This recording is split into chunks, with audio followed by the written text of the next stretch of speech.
Another story we're following this evening, it is election eve in Duluth. There are many decisions voters will make tomorrow, including for the Duluth School Board.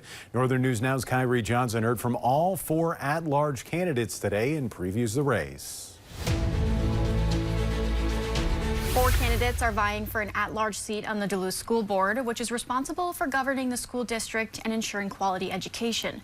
The candidates spoke about financial challenges being one of the biggest issues the district faces currently. Duluth School Board members are elected by district to 4-year terms.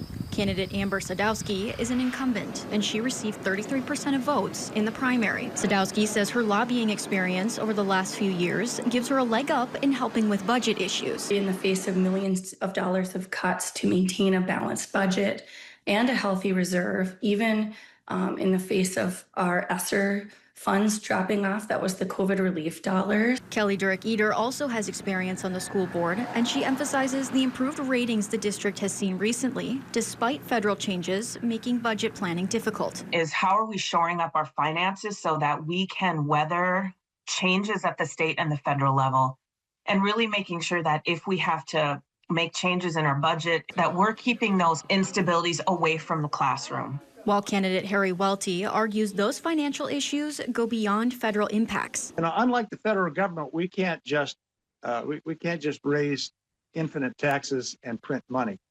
And I do think that we need somebody who's got a somewhat more old-fashioned conservative approach. And the fourth candidate, Lauren Martell, has some concerns about decisions the board has made in the last few years regarding budget.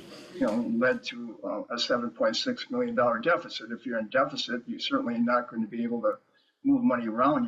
You end up cutting operations, and that's the situation that they're in. We'll have more information about each candidate available on our website. In studio, Kyrie Johnson, Northern News Now. Now, most polling places are going to be open from 7 a.m. until 8 p.m. tomorrow. We're going to have full results for you coming up tomorrow night at 10.